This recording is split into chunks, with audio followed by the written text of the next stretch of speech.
하나님 말씀 같이 보실까요? 시편 23편 1절부터 6절에 기록되는 말씀 우리 다 같이 함께 봉독하시겠습니다. 시작. 여호와는 나의 목자시니 내게 부족함이 없으리로다. 그가 나를 푸른 풀밭에 누이시며 쉴 만한 물가로 인도하시는도다. 내 영혼을 소생시키시고 자기 이름을 위하여 의의 길로 인도하시는도다. 내가 사망의 음침한 골짜기로 다닐지라도 해를 두려워하지 않을 것은 주께서 나와 함께 하심이라. 주의 지팡이와 막대기가 나를 안위하시나이다. 주께서 내 원수의 목전에서 내게 상을 차려주시고 기름을 내 머리에 부으셨으니 내 잔이 넘치나이다. 내 평생의 선하심과 인자하심이 반드시 나를 따르리니 내가 여호와의 집에 영원히 살리로다. 분명히 하나님께서 우리에게 요구하시는 것은 감사입니다. 그런데 그 감사가 모든 일에 라는 것에서 조금 우리에게 큰 숙제죠. 감사할 일을 가지고 감사하는 것은 그렇게 어렵진 않아요. 아이가 갑자기 잘 됐어요. 또 사업이 잘 돼요. 또 건강도 계속 유지되고 또 교회도 이렇게 크게 이사해 왔어요. 감사합니다. 근데 이 모든 일 안에 아닌 경우도 있잖아요. 갑자기 교회가 어려워서 문을 닫게 됐어요. 예상치도 않은데 병원에 입원했는데 의사 선생님이 하는 말씀이 왜 이렇게 늦게 오셨어요? 자녀들이 속썩이고 어려운 가운데 있어요. 감사하라. 이 말은 그때부터 은혜가 되지 않아요. 모든 일이지만 그러나 내게는 그게 아닌 거예요.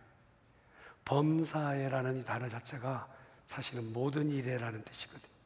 성경은 여러 부분에서 이렇게 범사에 감사하라 이런 말씀을 많이 주시거든요. 한번 찾아보면 예배소부터 한번 볼까요? 예배소서에 기록된 말 시작. 범사에 우리 주 예수 그리스도의 이름으로 항상 아버지 하나님께 감사하며. 이 범사는 모든 일에 감사하다. 또 우리가 잘 아는 것처럼 이게 아예 이제는 그냥 못질을 해놓듯이 말씀을 박아서 말씀하시는데 하나님의 뜻이라니까 하시는 거예요. 성도들이 그러잖아요. 나 하나님 뜻대로 살기를 원해요. 주님 뜻대로 살기를 원합니다. 그런데 성경은 그 뜻을 박아두셨어요. 한번 데살로니가에 있는 말씀을 볼까요? 시작. 범사에 감사하라. 이것이 그리스도 예수 안에서 너희를 향하신 하나님의 뜻이니라. 그러니 범사에 감사라는 이 말은 오늘 우리가 들어도 되고 안 들어도 되고 하는 선택 과목은 아니에요.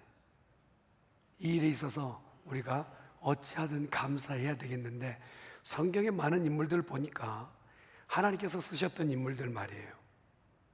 하나님께서 귀하게 사용하셨던 인물들을 보면 인물이 잘나고 실력과 능력이 있어서 그들을 사용하셨다기보다는 그들의 삶 가운데서 감사했기 때문에 사용하셨다. 감사했기 때문에. 내가 실력이 부족하고 능력이 따라주지 않는다 할지라도 그 입에서 계속적으로 감사하면 하나님께서 그를 사용하신다. 감사는 계속해서 진행되다 보면 찬양으로 바뀌는데 감사의 다른 이름이 찬양입니다. 하나님께서 우리를 지으신 목적이 이사야 43장 21절 말씀 보면 이렇게 기록되어 있죠. 시작. 이 백성은 내가 나를 위하여 지었나니 나를 찬송하게 하려 함이니라. 나를 지으신 목적, 나를 이 땅에 있게 하신 목적 자체가 하나님을 찬송하게끔 하시기 위해서 지으셨다. 이러면 곤란해지는 거예요. 감사가 찬송까지 이어지고 찬송해야 될 이유가 내가 존재의 목적이라는 것이죠. 그러니 감사와 찬송이 있는 사람은, 그런 삶을 사는 사람은 창조하신 목적대로 사는 사람. 여러분, 본문에 기록되어 있는 이 기록자가 다윗인 것을 모르는 사람 없어요. 시편 23편 오늘 처음 들어보신 분 계신가요? 보세요. 아무도 없잖아요. 시편 23편은 외우든지 알고 계시는 말씀이잖아요. 그런데 그 내용 안에 다윗이 범사에 감사하고 있다는 사실이에요. 이게 다윗을 다윗되게 한 겁니다. 그가 돌멩이 하나 잘 던져서 골리앗을 넘어뜨려서 하나님이 사용하셨다기보다는 그의 삶 가운데 다윗은 한 번도 하나님 앞에 원망보다는 감사로 일관했던 삶을 살았다는 거예요. 잘 되어졌을 때 감사, 아까도 말씀드렸지만 순경일 때, 그럴 때 감사하는 것은 우리에게 당연한 일 것 같아요. 그러나 악행일 때, 역경일 때, 그럴 때 감사하는 것은 쉽지 않다는 거예요. 그러면 역경일 때 감사하는 것은 누가 할 수 있느냐? 신앙인만 할 수 있다. 믿음 있는 사람만 할 수 있다. 무엇인가 믿는 구석이 있으니까 어려워도 감사한다. 무엇인가 믿는 데가 있으니까 지금은 기가 막힌 상황인데 그 입에서 자동적으로 감사한다. 결국 감사는 믿음의 표현인 거예요. 믿음이 없다면 감사를 할 수가 없는 것이죠. 생각해 보세요. 자식이 교통사고 났어요. 그걸 가지고 감사한다면 여러분 속된 말로 미쳤지요? 미쳤잖아요. 아니 부도가 났고 집에 붉은 딱지가 붙고 불치병으로 고생하고 있고 눈을 감아도 눈을 떠도 고통이 가중되는 그런 삶 앞에서 어떻게 감사가 나오냔 말이에요. 자녀들은 가출하고 일은 계속 터져만 가는데 심지어 내 심령 안에도 병들어 있는 이가 되어가고 있는데 그 사람이 어떻게 감사할 수 있겠는가? 근데 오늘 시편 23편 4절은 이렇게 얘기해요. 시작. 내가 사망의 음침한 골짜기로 다닐지라도 해를 두려워하지 않을 것은 주께서 나와 함께 하심이라. 주의 지팡이와 막대기가 나를 안위하시나이다. 다윗이 지금 노래하려고 지어낸 내용이 아니에요. 사망의 음침한 골짜기. 이 사망의 음침한 골짜기, 나 지금 죽었는지 살았는지 모를 정도의 큰 고통이 내게 밀려왔다. 다윗은 왕궁의 화려한 이야기만 기록한 그러한 기록자가 아니죠. 아는 것처럼 그때 호화스러운 이야기도 분명히 적고는 있어요. 그러나 장구하게 기록되어 있는 내용 가운데 보면 다윗은 계속해 쫓기던 사람이에요. 자기 장인어른, 그러니까 아버지한테 10년 동안 저놈 죽이겠다고 쫓겼던 인생이 다윗이에요. 그가 인생이 끝이 나니까 이제는 조금 편안해져야 할 텐데 이제는 아들한테 쫓기는 신세가 된 거예요. 아들 압살롬에게 그렇게 쫓기네. 대적자에서 그냥 제거하면 끝날 이야기면 좋겠는데 아들이고 아버지다 보니 죽여도 전쟁이 끝이 나도 내게는 영화로움이 아니라 부끄러움과 수치가 가중되니 그에게는요 풀래야 풀 수 없는 그 딜레마 같은 문제 앞에 선 것이 다윗이에요. 빠져나갈 수도 그걸 풀어낼 수도 어떻게 해야 될지 모르는 그 상황을 사망의 음침한 골짜기. 좀 내 마음, 내 몸, 내 생각 이걸 좀 꺼내서 다른 데 옮겨가고 싶은데 그럴래야 그럴 수 없는 게 내 위치였다. 이런 상황이면 어떻겠어요? 여러분 다윗이 사울에게 쫓기고 압살롬에게 쫓긴다면 하나님 앞에 손가락질하면서 막 이렇게 손사래치며 얘기하더니 하나님 나는 더 이상 못 믿겠어요. 하나님 더 이상 당신을 못 따르겠어요. 다른 사람 뭐 100명, 1000명 지켜달라는 것도 아니고 당신의 종 하나 좀 지켜달라는데 그것도 못해요. 그거 다 못 들어주세요. 어떻게 이렇게 무능하세요? 아니 하나님 내가 지금 믿고 따를 만한 신분이에요. 도대체 내가 이 고통이 좀 어느 정도 끊겼으면 좋겠는데 언제까지? 기약도 없는 이 고통 언제까지예요? 라고 하는 이 마음 아픈 이야기가 다윗 안에 있단 말이에요. 그런데 그걸 정말 잘 응집하고 으깨어서 감사로 내놓는 다윗. 여러분 쫓기면서 불렀던 노래가 시편 63편 3절 4절이 한번 볼까요? 시작. 주의 인자하심이 생명보다 나음으로 내 입술이 주를 찬양할 것이라. 이러므로 나의 평생에 주를 송축하며 주의 이름으로 말미암아 나의 손을 들리이다. 미쳤어. 지금 이런 상황 가운데서 정말 나 좀 도와주세요라고 해야 되는데 하나님을 찬양하고 내가 주님을 높이겠다고 얘기하는 이 다윗의 이 노래는 오늘을 사는 신앙인들과 괴리가 있지 않은가요? 조금만 어려워도 하나님 앞에 삿대질하는 우리들의 삶과는 다윗이 조금 뭔가 다르지 않은가요? 그러면서 오늘 다윗이 하는 소리가 진짜 역경을 만나고 어려움을 만나도 그때 감사를 내는 것이 신앙이라는. 저는 우리 중앙교회가 새롭게 이렇게 큰 예배당에 이사 왔어요. 그러면서 쓰임받는 교회가 되기를 원해요. 할렐루야. 목사님, 저도 하나님 앞에 쓰임받았으면 좋겠어요. 유명해진다는 게 아니라 쓰임받았으면 좋겠어요. 그런데 그 쓰임 받으려면 실력 좋고 능력 있다고 쓰이는 게 아니라 감사만 하면 쓰인다니까요. 아멘 좀 해보라니까요. 실력 있고 능력 있어 쓰이는 게 아니라 감사만 하면 쓰신다니까요. 오늘 그게 큰 띠이에요. 하나님께서는 실력 없어도 능력 없어도 괜찮아, 내가 능력 있잖아. 지혜 없어도 괜찮아, 내가 지혜의 왕이잖아. 너는 다만 감사만 할지어다. 할렐루야. 그랬더니 다윗이 이 내용을 알고 하는 거예요.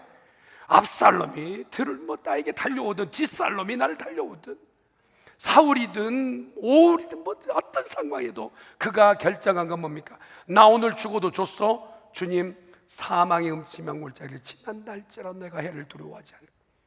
주의 지팡이와 막대기가 나를 안위하시나이다. 아는 것과 내가 사는 것은 다른 거예요. 시편 23편 모르는 사람 어디 있어요? 그런데 그렇게 살고 계시나요? 물어보면 부담인 거예요. 감사하시나요? 감사하죠. 범사에 감사하시나요?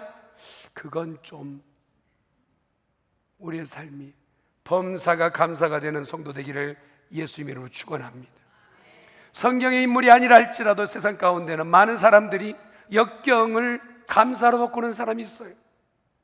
중세대의 밀턴이라는 사람 같은 사람은 그가 젊은 나이에 44살에 눈이 갑자기 앞을 보지 못하는. 여러분, 신체 어느 부분에서 장애를 입는 것은 다 어렵죠. 그런데 가장 어려운 부분은 어쩌면 앞을 보지 못하는 것 아닐까요? 44세.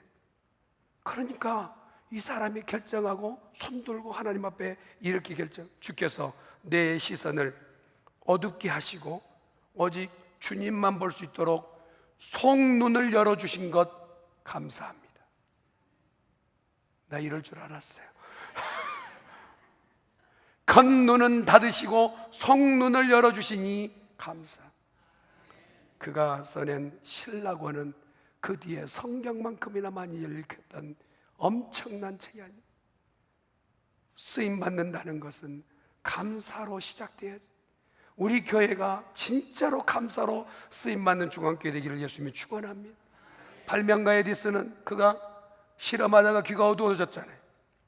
얼마나 답답하겠어요. 우리가 아는 얘기 아닙니까? 그런데 그가 어두운 귀 때문에 감사했던 거 여러분 아시잖아요. 왜 그것 때문에 감사? 엉뚱한 잡소리가 들리지 않고 잡음이 들리지 않아서 연구에 몰두할 수 있게 해주신 하나님 감사합니다. 여러분, 재미있는 이야기도 있어요. 우리나라 기독교 역사 가운데 예전에는 이렇게 한글을 읽고 또 이렇게 글을 읽는 것이 이렇게 얼마 되지 않았지 않습니까? 예전에 한글을 읽는 사람이 뜨듬뜨듬 있고 성경이 선교사님들이 주신 것을 이제 읽어야 되는데 한 마을에 이제 선교사님이나 그 성경책이 전달되면 읽어주는 사람이 있는데 그런 읽어주는 사람 가운데서도 넘겨 해가지고 조금 서툰 사람이 읽으려 치면 조금 더 어려웠어요. 그런데 거기다가 밤에 성경을 읽으면 낮에는 일하고 밤에 성경을 읽으려 치니까 여러분 지금처럼 이렇게 스테디하게 고정적으로 전기가 들어온 게 아니라 예전엔 불이 그랬잖아요. 저도 여러분 제 고향 아시죠? 이제 임자도라니까. 임자도가 이게 그 방에 이렇게 호롱불 켜고 이렇게 저도 어릴 때 아침에 일어나면 콧구멍이 캄해가지고 그랬었어요.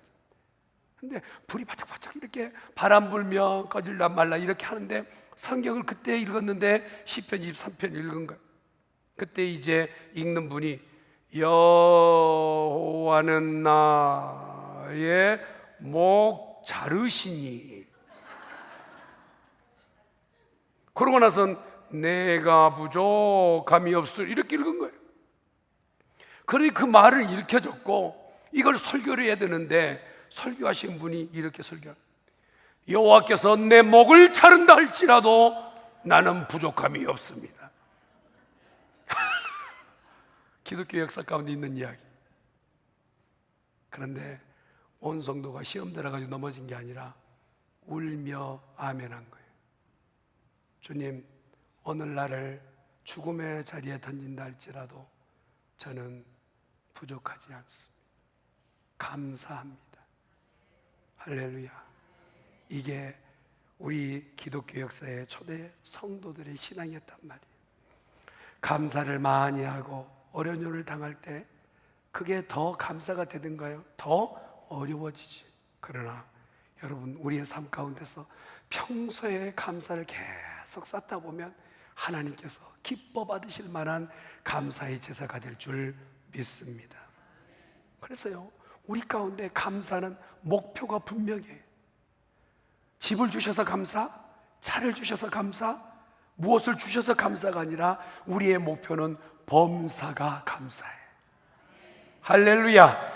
감사의 목표는 범사여야 된다 이 말입니다. 물질이거나 환경이거나 여건이 아니라 범사여야만이 우리는 온전한 감사가 될 줄 믿습니다. 이런 사실을 알게 되면 우리는 요 감사가 멀리 있지 않다는 것을 깨닫게 돼요. 결국 감사는 환경의 여건으로 주어진 게 아니라 깨달음으로 주어지는 거예요. 병원에 같이 누군가 있다 하십시다. 한 사람은요, 억지로 가고 싶지 않은데 문병을 갔어요. 보니까 사람들도 많고 기다리는 텀이 많아서 불평. 아유, 내가 괜히 와서 투덜투덜 하는데 침대에 누워 있는 사람은 다리가 불편한, 아마 다리가 부러진 것 같아 깁스하고 있어요. 같은 병실에 있는데 그 깁스한 사람, 다리 부러진 사람은 이렇게 얘기하는, 하나님 감사합니다. 한쪽 다리만 다친 거 감사하고, 그것도 내가 많이 쓰는 다리 아니고 그렇지 않는 다리 다쳐서 감사합니다. 방문하에 있는 사람은 입이 이만큼 나와서 같은 병실 안에 그렇게 불평하고 있다.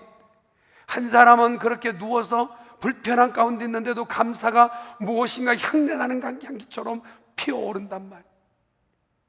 그러니 아무리 많이 준다 한들 감사가 이 사람이 되어지겠으며 더 어렵다 하더라도 이 사람이 감사를 놓치겠느냐는 거예요. 감사는 깨달음입니다. 할렐루야. 그러니 우리가 어떤 사정 가운데서도 하나님 내게 이것 주신 것 감사하고 깨닫게 해주시니 감사합니다. 삶 속에 감사의 것을 찾아내는 자가 되어야 돼요. 여러분, 작은 등불 주신 것 감사하지요? 저는요, 이 컴퓨터를 이제 타이핑하고 이렇게 작업하던 컴퓨터를 이제 쓰지 않습니까? 그런데 이렇게 엉뚱한 생각을 컴퓨터 막 사용하다가 갑자기 버뜩 든 게요. 야, 감사하다. 감사하다. 내가 일일이 설교를 이거 쓴다고 생각해 보세요. 고통을 모르시구나. 이걸 쓴다고 생각하고 뭘 찾아본다고 생각해, 책을 펴가지고 이걸 다 찾는다고. 여러분, 이렇게 분주한 이 한 주를 보냈는데 이걸 설교문을 이렇게 써낸다고 생각해 얼마나. 근데 컴퓨터를 타이핑하고 또 프린트하고 얼마나 감사한지. 여러분, 꽃이 있는 것을 보고 꽃이 아름답다 하는 사람에게 그 꽃은 의미가 있는 거예요. 감사도 마찬가지. 하나님 내게 주신 것 감사합니다. 깨닫는 자의 것이 감사인 줄 믿습니다. 저는 우리 중앙교회 가요. 새롭게 이제 발돋움하면 모든 것이 새롭게 됐잖아요. 집도 새로 이사 왔고, 그리고 주보도 새로 달라졌고, 홈페이지도 새롭게 달라졌는데 우리의 마음 바탕은 어떤가? 감사해야 돼. 감사. 옆에 있는 분한테 내 옆에 앉아주신 것 감사합니다.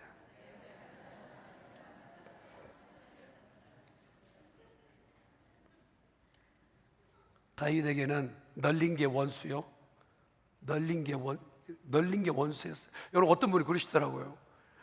목사님, 저 성경대로 좀 살고 있어요. 그래서 어떻게요? 하나님 사랑하시라고 그랬지. 사랑하라고 그랬지. 사랑하고 계시군요. 집에 원수가 있는데 사랑하고 있습니다. 원수를 사랑하라고 했다. 다윗은 진짜로 원수를 곁에 두었어요. 자기를 향한 창끝을 피하기도 어려웠고 자기의 그 권자를 빼앗으려고 했던 그 많은 호신쳤던 놀이였던 화살들을 피하는 것도 쉽지 않았어요. 그럼에도 그는요 그 모든 것들을 뒤로 차제로 던져놓고 하나님 앞에 감사하기로 했어요. 그랬더니 오늘 이것도 5절의 말씀이에요. 5절 말씀 볼까요? 시작. 주께서 내 원수의 목전에서 내게 상을 차려주시고 기름을 내 머리에 부으셨으니 내 잔이 넘치나이다. 여러분, 나는 무엇을 담느냐에 따라서 내 이름이 달라지는 거예요. 저희 뒷마당에 어제 이제 저희 누이와 매형이 이렇게 오셨는데 너무 저는 지금 행복해요. 가정 일원이도 오시고 또 이렇게 또 사돈이 오셔서 이렇게 그 뒷마당에 있는 항아리를 보고 깜짝 놀라더라고요. 라스베가스에 뭔 항아리가 이렇게 많냐고. 여러분, 그 항아리에다가 된장을 담으면 된장독이 되고 고추장을 넣으면 고추장독이 돼요. 우리 안에 무엇을 담느냐에 따라서 내가 누구인지를 표명하는 거예요. 원망과 불평을 가득 채우면 볼 것 없어 오물덩어리. 그러나 그 안에 정갈하게 씻어내고 내 안에 감사로 채우면 하나님 기뻐 받으실 향내나는 향그릇 되는 거예요. 아멘. 같은 질그릇이라 할지라도 그 그릇 안에 무엇을 담느냐에 따라서 이름이 달라지는 것이지. 이전에 목사님이 감사한금 올라오면 감사한금의 제목대로 다 읽어서 기도해 줬어요. 그러니까 너무 좋아서 이제 거의 이제 뭐 경조사가 있으면 다 올라오는 거야. 그게 이제 기도가 광고 효과가 있거든. 김 권사님 이번에 아들 장가가 납니다. 기도하십시다. 그러니까 이게 광고 효과가 아주 100배 나온 거예요. 이거 안 되겠다 싶어가지고 그 다음부터 감사한금을 그냥 통째로 감사한금 감사합니다 이 기도를 했어요. 근데 한참 지났는데 한 분이 특이한 감사의 제목을 딱 적은 거예요. 뭐라고 썼냐면 무조건 감사합니다. 아니 그러니까 너무 특이하니까 목사님이 이렇게도 감사하네. 어떤 분이 무조건 감사하다고 써 올렸습니다. 감사하네요. 참 신앙이 좋으시네요. 그랬더니 다음 주에는요 어떤 분이 이렇게 거저 감사합니다. 그랬더니 그 다음 주에는 각각 감사합니다. 여러분, 이런저런 얘기 없이 범사에 감사합시다. 범사에. 그 범사에 감사하면 하나님이 기뻐 받으십니다. 요한복음 14장 1절부터 3절 말씀 같이 보십시다. 시작. 너희는 마음에 근심하지 말라. 하나님을 믿으니 또 나를 믿으라. 내 아버지 집에 거할 곳이 많도다. 그렇지 않으면 너희에게 일렀으리라. 내가 너희를 위하여 거처를 예비하러 가노니 가서 너희를 위하여 거처를 예비하면 내가 다시 와서 너희를 내게로 영접하여 나 있는 곳에 너희도 있게 하리라. 믿는 사람은 미래가 보장된 사람이, 믿는 구석이 있으니까 감사한다며요. 우리는 믿는 구석이 있는 사람들이 이 땅의 삶뿐만 아니라 영원한 거처가 준비된 하나님의 백성인 줄 믿습니다. 그러니 감사할 뿐이죠. 무엇을 해도 감사할 뿐이죠. 하나님 앞에 영광 돌릴 뿐이죠. 그러면서 오늘 시편 1편 23편 1절은 이렇게 시작된단 말이에요. 시작. 여호와는 나의 목자시니 내게 부족함이 없으리로다. 부족이라는 단어를 해석해 보았더니 모자란다, 궁핍하다, 빈곤하다는 뜻이에요. 여러분, 하나님이 내 곁에 계시면 빈곤하지도 않습니다. 부족하지도 않습니다. 곤핍하지도 않습니다. 말할 수 있는 사람이 얼마나 되냔 말이에요. 집이 있어야 되고 차가 있어야 되고 살아야 될 여지가 있어야 부족하지 않지. 하나님 한 분만 갖고는 안 돼요 라고 하는데 오늘 다윗은 그것이 아니었다는, 다른 건 다 내놓고라도 여호와 하나님 한 분만으로 만족합니다. 아멘. 하나님 한 분만으로 만족합니다. 그가 나를 푸른 초장 쉴 만한 물가, 푸른 초장이라고 하면 여러분 양이라는 게 시력 약하고 성깔 조금 더럽고, 성깔이 왜 더럽냐 그랬더니 양들이 좀 가까이 붙어 있잖아요. 왜 그런가 했더니 남 시원한 걸 못 본대요. 그러니까 내가 더우면 너도 좀 더워봐라 해가지고 딱 붙어 있. 정말 이상한 애들이죠. 그런다고 해서 무슨 발톱이 있냐 이빨이 있냐 아무것도 없고 대책도 없어. 그게 양된 우리들이란 말이에요. 어디로 가야 초장이고 어디로 가야 내과인지를 모른단 말이에요. 이게 독초인지 내게 먹어야 될 풀인지를 분간을 못하는 게 나란 말입니다. 그러기에 꼭 필요한 분이 누구이시냐? 목자가 필요하단 말이에요. 산 넘으면 초원이 있는지, 아니면 조금 더 가면 냇가가 있는지 아는 분은 누구이시냐? 목자이기에 그래. 목자 되신 분이 나와 함께 하신다면 내가 부족함이 없으리로다. 아멘. 그렇게 감사하며 나가는 성도 하나님이 지키시고 은혜 베푸실 줄 믿습니다. 쉴만한 물거란 것은 평화란 뜻이에요. 여러분, 많은 것을 가졌다고 마음이 평안한 줄 아세요? 그렇지 않더라고. 여러분, 집 조금 더 넓으면 더 평화로워요? 그렇지 않아요. 여러분, 평화는 하나님의 선물이에요. 옆에 있는 분한테 샬롬, 어떤 분은 살롬 그러지 말고 다시 한번 샬롬. 여호와의 평강이 여러분 가운데 함께 하실 간지 축원합니다.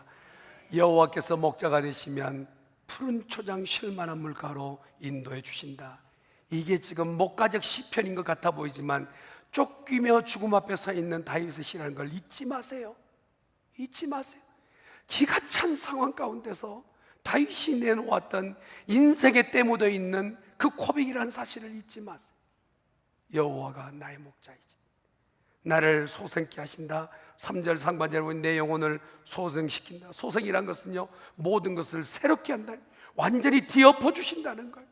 여러분, 지금 이 상황 좀 바뀌었으면 좋겠잖아요. 어려운 문제 좀 바뀌었으면 좋겠잖아요. 그런데 내 인생은 대책이 없는데 하나님이 하시면 됩니다.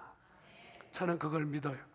이 되어진 우리 교회 이사 온 가정들을 보면서요, 제가 늘 여러분에게 말씀드렸잖아요. 하나님이 하십니다. 하나님이 이루십니다. 하나님 영광 받으실 겁니다 했던 여러분이 이 결과를 지금 보고 계세요. 할렐루야. 여러분, 하나님은 역전의 하나님이세요. 제가 왕년에 조금 씨름 좀 했어요.